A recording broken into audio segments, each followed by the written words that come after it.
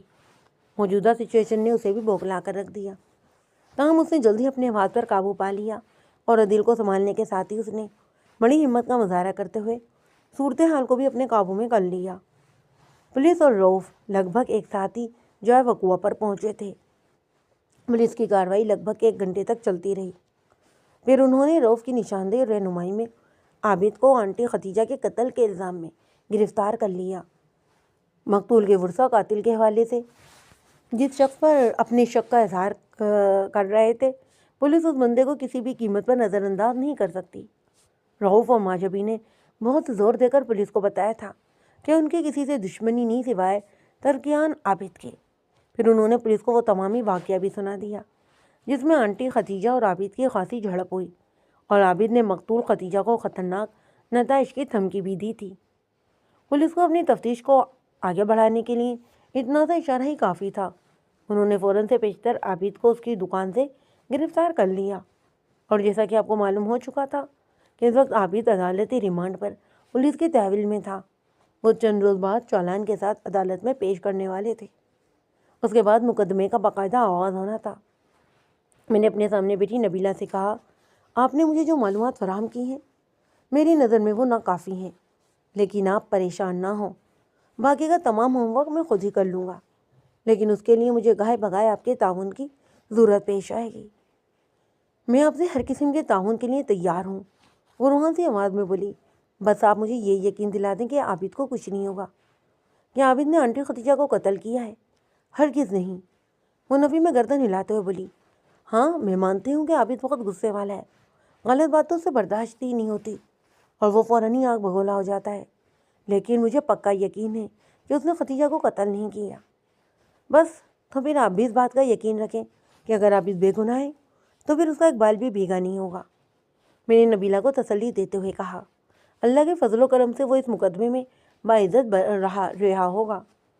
اللہ آپ کی زبان مبارک کرے وکیل صاحب، وہ امید بھری نظروں سے مجھے دیکھتے ہوئے بولی۔ آپ کی باتوں سے مجھے بڑا ہی حوصلہ ملا ہے، ورنہ میں تو خود کو ختم ہوتا ہوا محسوس کر رہی تھی۔ اچھے اور برے حالات انسان کی زندگی میں آزمائش کی حیثیت رکھتے ہیں، میں نے بڑی گہری سنجیدگی سے کہا۔ قدرت نے جب کسی انسان کا امتحان لینا ہوتا ہے نا تو اسے اچھے یا برے حالات میں گرفتار کر دیتی ہے، اور اس آزمائش میں کامیابی کے لیے چند ایک نکات کو ذہن میں رکھنا بھی ضروری ہوتا ہے، باقی کا کام خود بخود ہی ہوتا چلا جاتا ہے۔ اور وہ اہم نکات کون کون سے ہیں؟ وہ غدت بھرے لہجے میں پوچھنے لگی۔ جب انسان کا اچھا وقت چل رہا ہوتا ہے تو اس بات کو بھی ذہن نشین کر لینا چاہیے کہ یہ وقت ہمیشہ نہیں رہنے والا، لہٰذا اس دوران میں اپنے آرام و آسائش کی خاطر کبھی حد سے تجاوز نہ کریں، ایک لمٹ میں رہتے ہوئے اپنے جیسے دوسرے انسانوں کو بھی انسانی سمجھیں اور ان کا حتی الامکان خیال بھی رکھیں۔ یہ آپ کا انویسٹمنٹ ہے جو برے وقت میں مارکپ کے ساتھ آپ کو واپس ملے گا۔ میں نے لمحاتی توقف کر کے گہری سانس لی، پھر اپنی بات کو آگے بڑھاتے ہوئے کہا، جب انسان کا برا وقت چل رہا ہو تب بھی اس بات کو ذہن میں رکھنا چاہیے کہ یہ تکلیف عارضی ہے۔ مشکل وقت میں انسان کو صبر و تحمل اور برداشت کا دامن کبھی ہاتھ سے نہیں چھوڑنا چاہیے۔ یہی 3 چیزیں انسان کی دنیا کو پال لگاتی ہیں۔ میں آپ کی بات کو اچھی طرح سمجھ گئی ہوں۔ وہ ہمیں گردن ہلاتے ہوئے بولی، اس وقت میں بھی ایک مصیبت میں گرفتار ہوں۔ میں آپ کی دی ہوئی ٹپس پر ضرور عمل کروں گی۔ قدرت عموماً انسان کو 3 طریقوں سے آزماتی ہے، میں نے اپنی بات کو سمیٹتے ہوئے کہا۔ نمبر 1، انسان کو کسی چیز سے محروم رکھ کر اس کے ضبط اور صبر کا امتحان لیتی ہے۔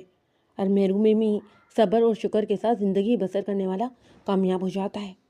نمبر 2، کسی انسان کو اس کی اہلیت اور اوقات سے کہیں زیادہ نواز کر قدرت اس کے ظرف کی آزمائش بھی کرتی ہے۔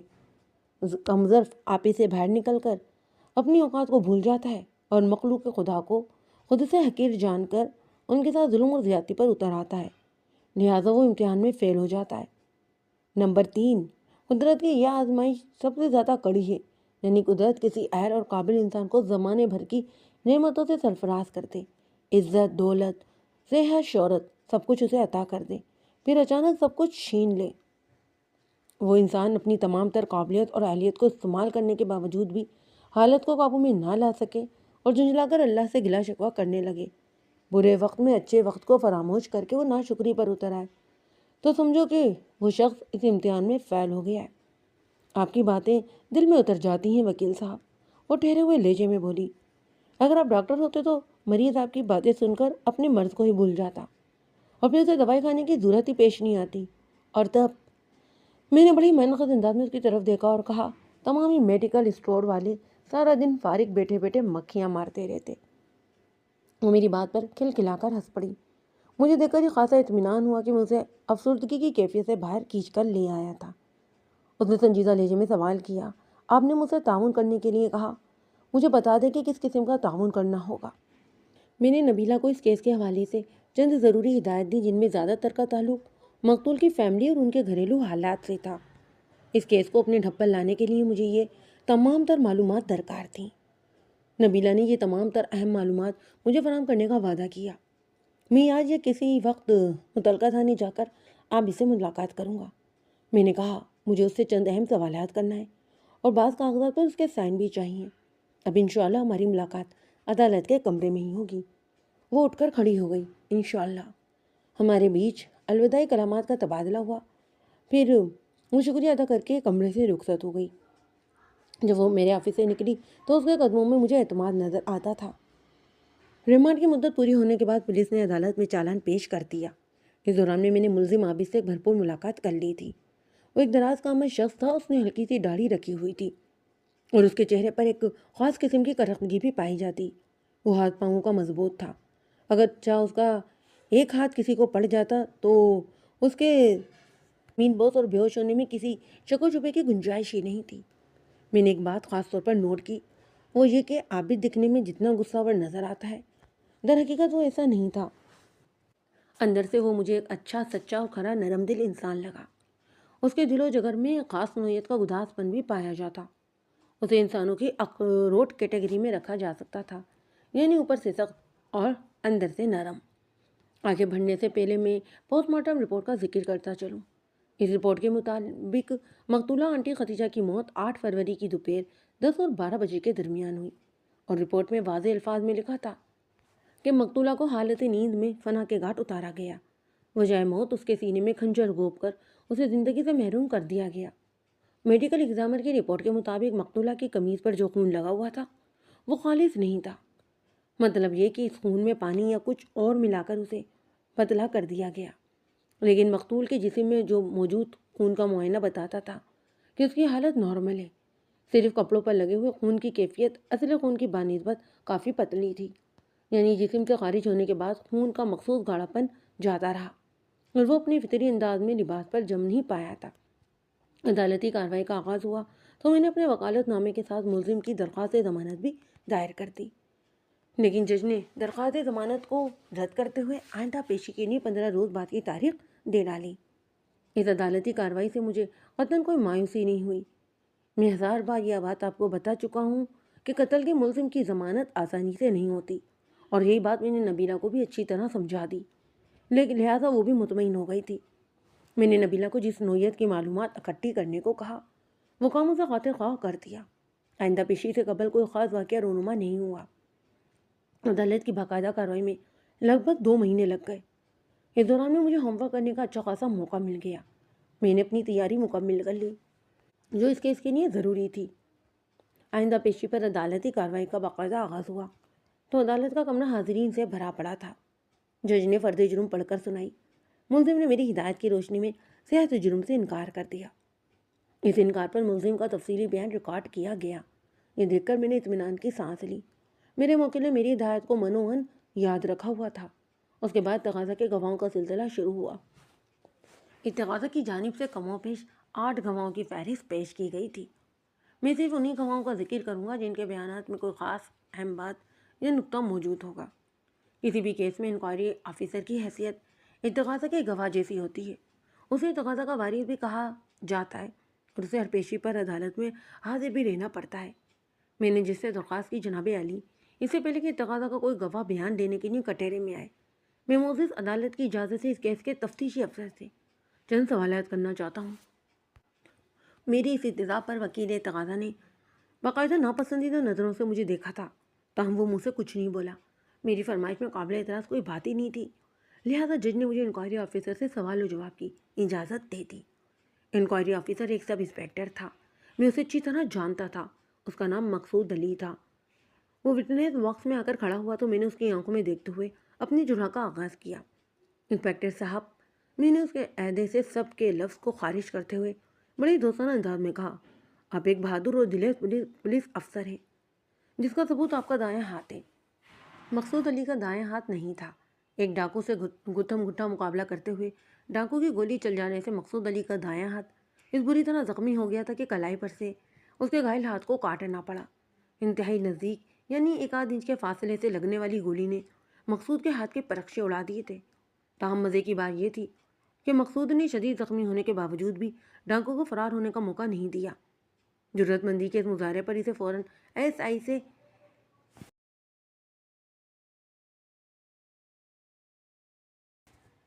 سب انسپیکٹر بنا دیا گیا۔ میں نے قدم آگے بڑھ کر زبانی کلامی ہی صحیح مگر تھوڑی دیر کے لیے اسے انسپیکٹر کے عہدے پر فائر کر دیا تھا۔ تعریف کا شکریہ جناب، گہری سنجیدگی سے بولا ایو صاحب۔ میں نے اس کی آنکھوں میں دیکھتے ہوئے پوچھا، آپ کو اس واقعے کی اطلاع کب اور کس نے دی؟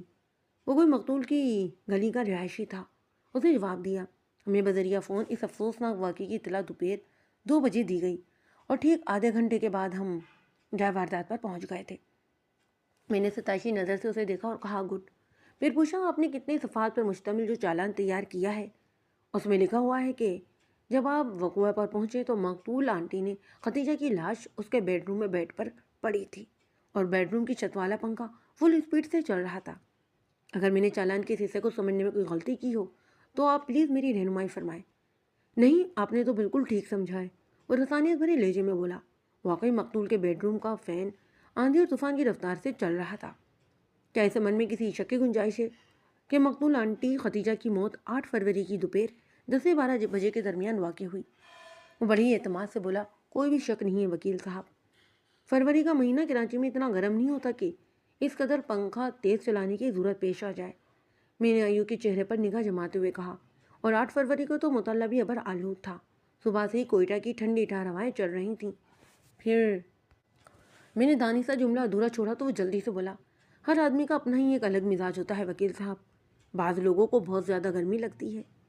میری بیوی تو دسمبر جنوری میں بھی پنکھا چلا کر ہی سوتی ہے، چاہے بیڈ شیٹ ہی کیوں نہ اوڑھنا پڑے۔ کہتی کہ پنکھے کی پنکھڑیاں گھوم رہی ہوں تو دل کو تسلی ہوتی ہے۔ تو پھر یہ بھابھی صاحبہ کا کوئی نفسیاتی مسئلہ ہے، لہٰذا ہم واپس مقتول کی طرف آ جاتے ہیں۔ میں نے تسری انداز میں کہا اور پھر پوچھا، پوسٹ مارٹم کی میڈیکل ایگزامر رپورٹ میں صاف طور پر بتایا گیا ہے کہ مقتول کے جسم سے خارج ہونے والا خون اس کے بدن کے اندر موجود خون کی بنسبت پتلا تھا، یعنی وہ خون مقتول کی قمیض پر اس طرح نہیں جم پایا جیسا کہ عام طور پر لہو کی جمنے کی خاصیت شامل ہوتی ہے۔ ان نے محض مقتول کی قمیض کو رنگ ڈالا تھا۔ یہ کیا معاملہ ہے؟ شروع میں تو یہ مجھے معاملہ ہی لگا تھا، وہ ٹھہرے ہوئے لہجے میں بولا، لیکن بعد میں اس کی وجہ مجھے بھی سمجھ میں آ گئی۔ کیا وہ وجہ مجھے بھی سمجھائیں گے؟ میں نے سوالیہ نظر اس کی طرف دیکھتے ہوئے کہا، کیوں نہیں وکیل صاحب؟ وہ تعاون آمیز انداز میں بولا، مجھے پتہ چلا ہے کہ مقتولہ کا بلڈ پریشر ہائی رہتا اور وہ دل کی مریضہ بھی تھی۔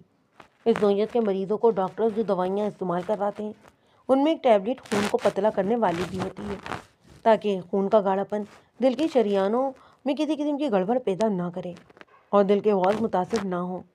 اس مقصد کے لیے عموماً اسپرین بھی ڈال دی جاتی ہے۔ کیا آپ یہ کہنا چاہتے ہیں کہ مقتولہ اپنے دل کے معاملات کو درست رکھنے کے لیے کوئی ایسی ہی میڈیسن لے رہی تھی جو گاڑھے خون کو پتلا کرنے کا سبب ہے؟ میں نے سوال نظر کی طرف دیکھا۔ جی بالکل، اس نے ہمیں گردن ہلاتے ہوئے کہا تھا۔ اگر آپ کی بات کو درست مان لیا جائے تو پھر سوال یہ اٹھتا ہے کہ میڈیکل ایگزامر نے اپنی رپورٹ میں ایسے کسی کیمیکل کی نشاندہی کیوں نہیں کی جو خون کو پتلا کرتا ہو؟ مطلب اگر مقتولہ واقعتاً خون کو پتلا کرنے والی کوئی دوائی لے رہی تھی تو اس میڈیسن کیمیکل ایگزامر میں ٹریس ہو جانا چاہیے تھا۔ آپ اس بارے میں مجھ سے کیوں پوچھ رہے ہیں؟ وہ بیزاری سے بولا۔ میں نے تو بس اپنا خیال ظاہر کیا ہے۔ اگر آپ کو میڈیکل ایگزامر کی رپورٹ پر کوئی اعتراض ہے تو اس کے جواب متعلقہ شعبہ ہی دے سکتا ہے۔ ٹھیک ہے، آپ بھلے میرے سوال کا جواب نہ دیں، میں نے مصریت آمیز لہجے میں کہا، لیکن ایک خاص معاملے میں مجھے آپ کی رائے کی بہت ضرورت ہے۔ کون سا معاملہ؟ اس نے چوکا میری طرف دیکھا۔ میری تسلی کا معاملہ، میں نے اس کی آنکھوں میں دیکھتے ہوئے ایک ایک لفظ پر زور دے کر کہا تھا۔ میں آپ سے یہ جاننا چاہتا ہوں کہ کیا میڈیکل سائنس نے ترقی کے منازل طے کرتے ہوئے ہارٹ پیشنٹس کے لیے کوئی ایسی میڈیسن بنا لی ہے جو جسم کے اندر موجود خون کو جوں کا تو گاڑھا ہی رہنے دے لیکن بدن سے خارج ہونے والے خون کو نسبتاً پتلا کر دے؟ میڈیکل ایگزامر کی رپورٹ کے عین مطابق میں بھلا اس بارے میں کیا کہہ سکتا ہوں؟ وہ خفیہ میں لہجے میں بولا، میڈیکل ریسرچ کے بارے میں میری معلومات زیادہ وسیع نہیں ہے۔ چلیے آپ سے اعلیٰ قدر پر پھر بات کر لیتے ہیں۔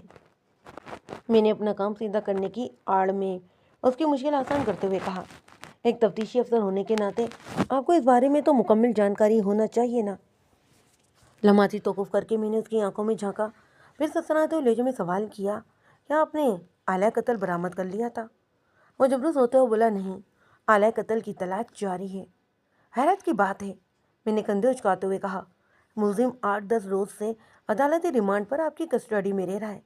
آپ نے اس کی زبان کھلوانے کے لیے ہر قسم کے ہی تفتیشی حربے استعمال کیے اور بالآخر اس کیس کے چالان کے ساتھ ملزم کو حوالہ عدالت کر دیا گیا، اور آپ کہہ رہے ہیں کہ آلہ قتل کی تلاش ہنوز جاری ہے۔ ہم بہت جلد آلہ قتل کو بھی برآمد کروا لیں گے، وہ گہری سنجیدگی سے بولا۔ انشاءاللہ اگلی پیشی سے قبل یہ کام کر لیا جائے گا۔ ہمارا خیال ہے کہ ملزم نے آلہ قتل کو کسی خفیہ مقام پر چھپا رکھا ہے یا پھر کسی گٹر میں پھینک دیا ہے، کیونکہ اس کے گھر اور دکان کا تو ہم نے چپا چپا کھنگال ڈالا ہے۔ جب ملزم آپ کی کسٹڈی میں تھا تو آپ اسے آلہ قتل برآمد نہیں کروا سکے، اب تو وہ جوڈیشنل ریمانڈ پر جیل چلا جائے گا۔ خیر، کیا آپ میری اس بات سے اتفاق کرتے ہیں کہ آلہ قتل کوئی تیز دھار خنجر تھا؟ جی بالکل، وہ سر کو ہمیں ہلاتے ہوئے کہنے لگا۔ پوسٹ مارٹم رپورٹ بھی اسی جانب اشارہ کرتی ہے، اور مقتول کے سینے کا گھاؤ بھی یہی کہانی سناتا ہے کہ آلہ قتل کوئی خنجر یا خنجری جیسی کوئی تیز دھار چیز ہے۔ میں نے ایک آدھ سوال کے بعد آئیو کو فارغ کر دیا۔ اگلے گواہ کا نام تھا سکندر، جو سکندر بھائی کے نام سے مشہور تھا۔ سکندر بھائی ایک دبلا پتلا اور دراز قامت شخص تھا۔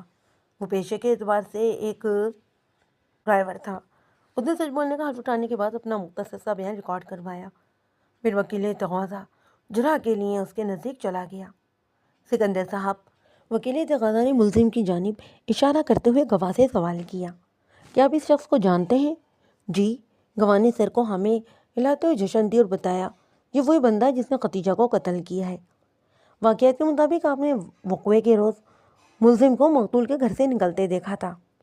وکیل تقاضا نے چالاکی سے سوال کیا، کیا آپ کو یقین ہے کہ آپ نے وقوعے کے دن جس شخص کو مقتول کے گھر سے نکلتے دیکھا وہ ملزم ہی تھا؟ جی بالکل، یہ وہی تھا، گواہ بڑی یقین سے بولا۔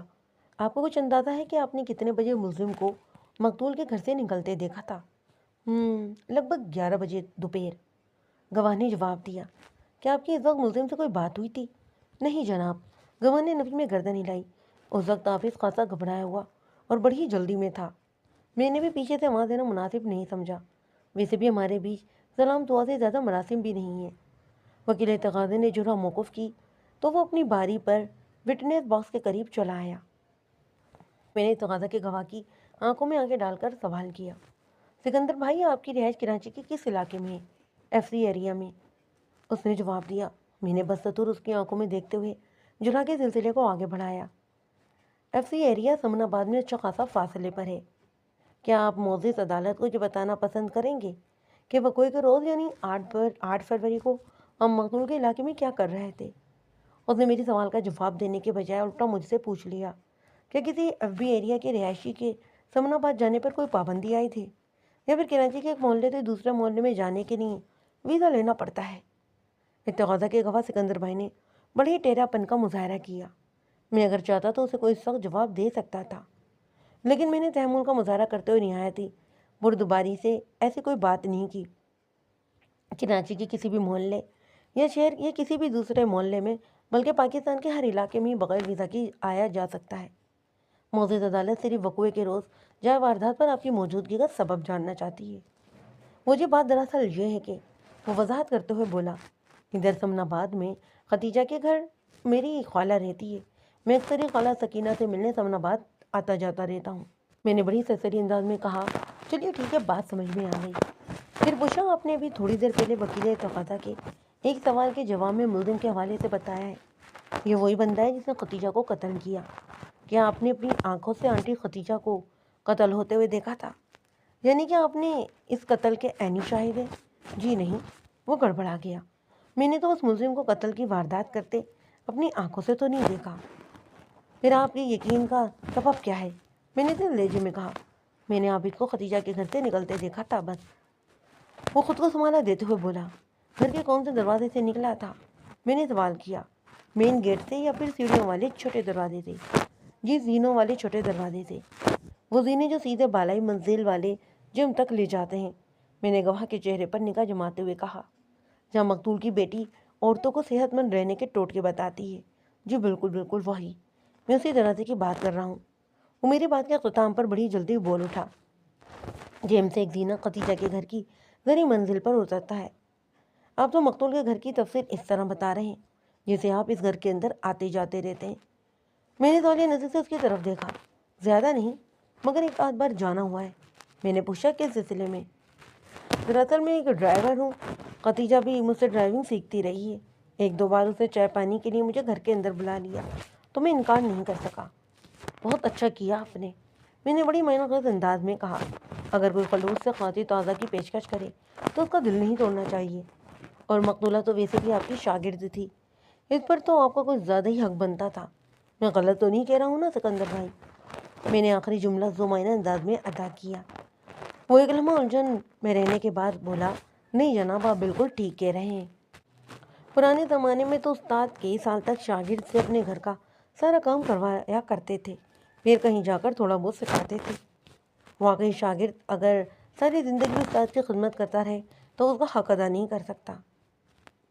بہرحال میں استاد شاگرد کے حقوق و فرائض کی بحث کے موڑ میں نہیں تھا، لہٰذا اصل موضوع کی طرف آتے ہوئے کہنے لگا، تو وقوع کے روز آپ اپنی خالہ سکینہ سے ملنے سمن آباد گئے، پھر مقتول کے گھر کے قریب پہنچے تو ہم نے کم و بیش 11 بجے دوپہر ملزم کو مقتول کے گھر کے زینے والے چھوٹے دروازے سے نکلتے ہوئے دیکھا تھا، اور آپ نے سمجھ لیا کہ وہ زینے کے راستے بالائی منزل پر پہنچا ہوگا، پھر وہاں سے وہ زینہ اتر کر زرعی منزل پر آیا ہوگا، اور پھر ختیجہ کو قتل کرنے کے بعد اسی راستے واپس چلا گیا ہوگا۔ بالکل، اس نے ہمیں گردن نہیں لائی، ایسا ہی ہوا ہوگا۔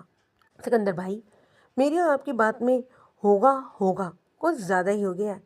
میں نے قدرے بیزاری سے کہا، اگر ہم خیالوں کو بات کہہ کر حقیقت کی دنیا میں لوٹ آئیں تو کیا آپ میرا ساتھ دیں گے؟ اس کے چہرے پر اسے تاثرات نمودار ہوئے جسے میری بات اس کی سمجھ میں نہ آئی ہو، تاہم اس نے مجھے مایوس نہیں کیا اور بڑی دلیری سے بولا، بے شک میں آپ کا ساتھ دوں گا۔ جب وقوع کے روز ملزم کو آپ نے مقتول کے گھر سے نکلتے دیکھا تو کیا ملزم کی بھی آپ پر نگاہ پڑی تھی؟ میں نے بڑے ٹھہرے ہوئے لہجے میں پوچھا۔ میرا مطلب ہے کہ آپ لوگوں کا آمنا سامنا ہوا تھا؟ نہیں جی، میں تو عابد کو عقب سے دیکھ رہا تھا، اور عقب سے دیکھ کر آپ کو اندازہ ہو گیا کہ وہ خاصا گھبرایا ہوا ہے۔ میں نے چپتے ہوئے لہجے میں سوال کیا، آپ نے وکیل تقاضا کے ایک سوال کے جواب میں یہی بتایا ہے نا؟ جی ہاں، میں نے یہی بتایا تھا، اس نے جواب دیا، اور یہ اندازہ میں نے اس کی چال کو دیکھ کر لگایا تھا۔ ہمارا نہ تو آمنا سامنا ہوا اور نہ ہمارے بیچ ایسی کوئی بات چیت ہوئی۔ جب آپ نے ملزم کو گھبراہٹ آمیز انداز میں مقتول کے گھر کے دروازے سے نکل کر جاتے ہوئے دیکھا تو کیا آپ کو ملزم کی پشت پر کوئی تختی لگی نظر آئی تھی؟ وہ زیادہ لہجے میں بولا، کیا مطلب ہے آپ کا؟ مطلب یہ کیا کوئی ایسی تختی ہے جس پر لکھا ہو میں خدیجہ آنٹی کے سینے میں خنجر گھونپ کر اسے نیند کی منہ سلا آیا ہوں؟ میں نے بستور اس کی آنکھوں میں دیکھتے ہوئے کہا، کیونکہ وقوع کے روز بقول آپ کے نہ تو آپ کا ملزم سے سامنا ہوا اور نہ ہی آپ دونوں کے بیچ کوئی بات چیت ہوئی، لیکن آپ نے وکیل تقاضا کے سوال کے جواب میں بڑی اعتماد کے ساتھ کہا تھا کہ یہ وہی بندہ ہے جس نے خدیجہ کو قتل کیا ہے۔ اتنا پر یقین جواب تو وہی شخص دے سکتا ہے جس نے اول سے لے کے آخر تک اپنی آنکھوں سے قتل کی واردات ہوتے دیکھی ہو، دویم اسے قاتل نے خود اپنے اس کارنامے کے بارے میں بتایا ہو، تیسری بات اس نے اپنی اس قاتل کی پشت پر لکھی تختی پر اس کا اقبال جرم پڑھ لیا ہو۔ وہ خفیہ میں لہجے میں بولا، بالکل ہی غلط سمجھے ہیں۔ میں نے تحمل بھرے لہجے میں کہا، مجھے صحیح سمجھا دیں۔ بالکل۔ میں نے وقوع کے روز ملزم کو گھبرائے ہوئے انداز میں مقتول کے گھر سے نکلتے ہوئے دیکھا تھا۔ وہ وضاحت کرتے ہوئے بولا، پھر جب پولیس نے اسے خدیجہ کے قتل کے الزام میں گرفتار کیا تب مجھے معلوم ہوا کہ اس کی گھبراہٹ کا راز کیا تھا، اور ابھی جو سرکاری وکیل نے ملزم کی جانب اشارہ کرتے ہوئے مجھے سوال کیا تو میں نے کہہ دیا کہ یہ وہی بندہ ہے جس نے خدیجہ کو قتل کیا ہے۔ بس اتنی سی بات ہے جناب۔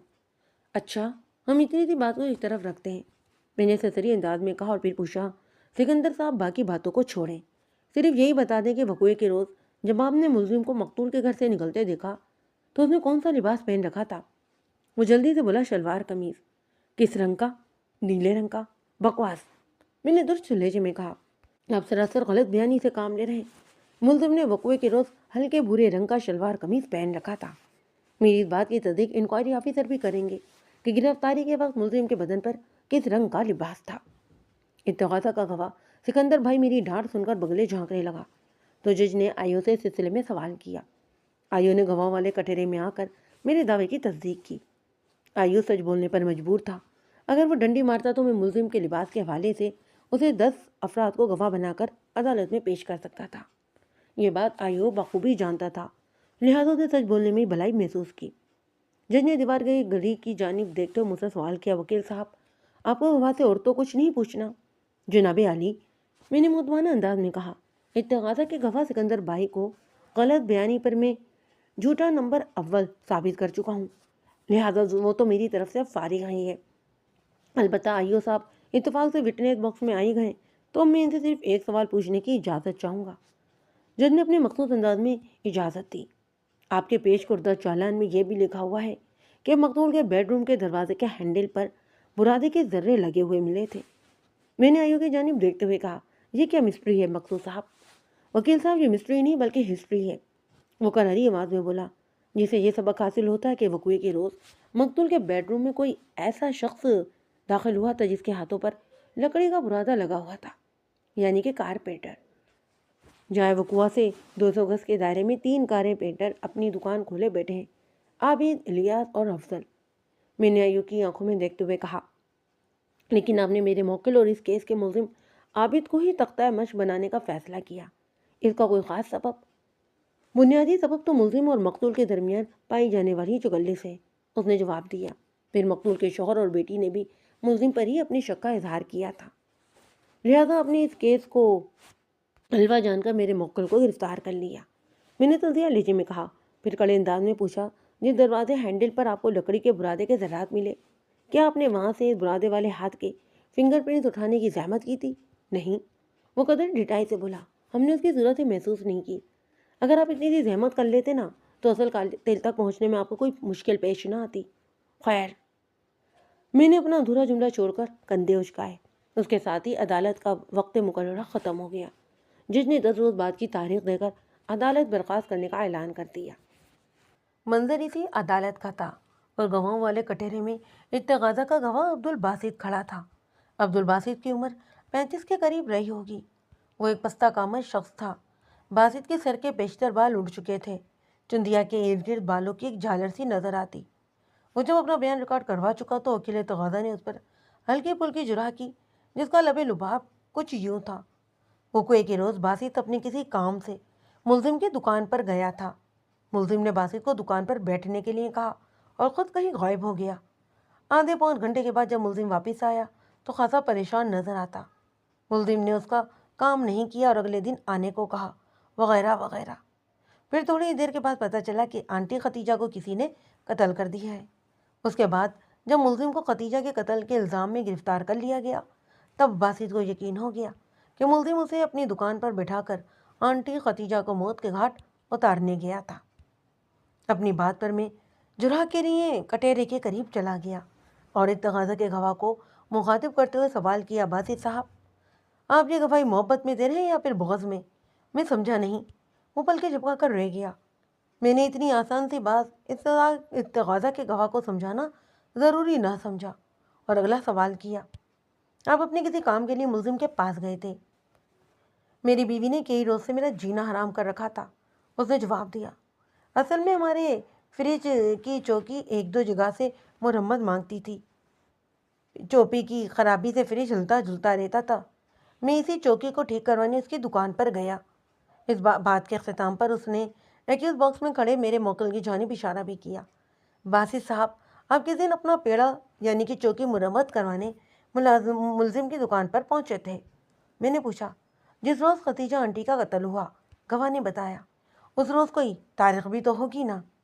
ہاں، وہ ہمیں گردن ہلاتے ہوئے کہنے لگا، جی وہ 8 فروری کا دن تھا۔ ویری گڈ، بالکل درست تاریخ بتانے کا مطلب تو یہ ہوا کہ آپ کی یادداشت بہت اچھی ہے۔ کیا میں آپ کے اس دن کے حوالے سے چند ضروری باتیں پوچھ سکتا ہوں؟ وہ سادگی سے بولا، ضرور پوچھے جناب، میرا حافظہ واقعی بہت اچھا ہے۔ میری بیوی کہتی ہے کہ شاید میں بچپن میں بہت زیادہ بادام کھایا کرتا تھا۔ آپ کے بارے میں آپ کی بیوی کے فتوے کو میں ہرگز چیلنج نہیں کروں گا۔ میں نے کہا، آپ اچھی طرح سوچ کر یہ بتائیں کہ وقوع کے روز ملزم نے کس رنگ کا لباس پہنا ہوا تھا؟ بھورے رنگ کا شلوار قمیض، اس نے جواب دیا، جیسا کہ عام لکڑی کا رنگ ہوتا ہے، اور اس دن خاصی تیز دھوپ بھی نکلی ہوئی تھی۔ میں نے اس کی آنکھوں میں دیکھتے سوال کیا، ہے نا؟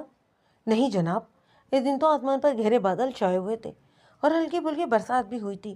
موسم خاصا خشک ہو رہا تھا، شاید یہ کوئٹہ کی ہواؤں کا اثر تھا۔ بھائی، آپ کی بیوی کی ذہانت کو ماننا پڑے گا باسط صاحب، میں نے گہری سنجیدگی سے کہا۔ آپ کے بارے میں بھابھی کی رائے بالکل درست ہے، واقعی آپ کا حافظہ بلا کا تیز ہے۔ بس جناب، وہ عجیب سے لہجے میں بولا، کبھی غرور نہیں کیا۔ میں نے باتوں میں عبدالباسط کے منہ سے چند ایسی باتیں نکلوائیں جن کی روشنی میں سکندر بھائی کی جھوٹ اور آئیو کے بیان کی کمزوری ظاہر ہوتی۔ غرور کرنا بھی نہیں چاہیے کیونکہ غرور کا اثر ہمیشہ نیچے ہی ہوتا ہے۔ میں نے اپنی جرح میں تیزی لاتے ہوئے کہا اور پوچھا، باسط صاحب، آپ وقوع کے روز کتنے بجے اپنے فریج کی چوکی ٹھیک کرانے ملزم کی دکان پر پہنچے تھے؟ یہی کوئی 11 بجے کے قریب، اس نے جواب دیا۔ ملزم نے آپ کو دکان پر بٹھایا اور خود اپنے کسی کام سے چلا گیا۔ میں نے اس کے چہرے پر نگاہ جما کر پوچھا، کیا آپ جانتے ہیں کہ وہ کہاں گیا تھا؟ آنٹی ختیجہ کو قتل کرنے؟ وہ جلدی سے بولا۔ یہ بات آپ اتنے یقین سے کیسے کہہ سکتے ہیں؟ میں نے پوچھا۔ آپ تو ملزم کی دکان پر بیٹھے ہوئے تھے نا، ہو سکتا ہے کہ وہ سبزی سودا اپنے گھر دینے گیا ہو۔ اور حقیقت بھی یہی تھی۔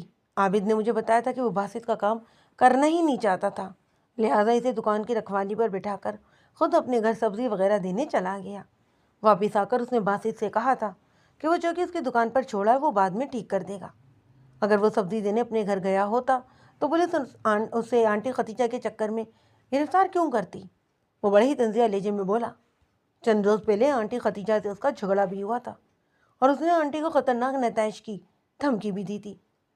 تم کہیں اس واقعے کا ذکر تو نہیں کر رہے جو BC کی وجہ سے رونما ہوا؟ میں نے چونکنے کی اداکاری کرتے ہوئے کہا۔ جی وہی، وہ ہمیں گردن ہلاتے ہوئے بولا۔ ملزم نے اس روز آنٹی سے بہت بدتمیزی کی تھی اور اسے الٹی سیدھی دھمکیاں بھی دیں۔ کیا تم نے بھی مقتول کے پاس BC ڈال رکھی تھی؟ اس نے ہمیں گردن ہلائی۔ میں نے پوچھا، یہ ٹھنڈی پرچی کا کیا معاملہ ہے؟ کیا واقعی رن عدیل کو بے معنی کے لیے استعمال کیا جاتا تھا؟ ارے ایسی کوئی بات نہیں تھی وکیل صاحب، وہ بڑا ہی برا سا منہ بناتے ہوئے بولا۔ یہ سب بس ملزم کے دماغ کا فطور ہے، وہ آنٹی ختیجہ سے پھڈا کرنا چاہتا تھا، اسی لیے اس نے پرچی کو بہانہ بنا لیا۔ ہم سال سے آنٹی کے پاس BC ڈال رہے ہیں، ہمیں تو آنٹی سے کبھی کوئی شکایت نہیں ہوئی۔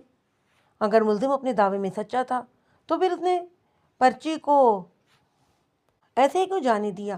اسے تو چاہیے تھا کہ ٹھنڈی ٹھار پرچی نکال کر سب کو دکھاتا۔ اس کے بعد میں کوئی صداقت ہی نہیں تھی، اسی لیے اس نے جان بوجھ کر اتنا وقت لیا تاکہ وہ لوگوں سے کہہ سکے کہ اب تو پرچی نارمل ہو چکی ہے۔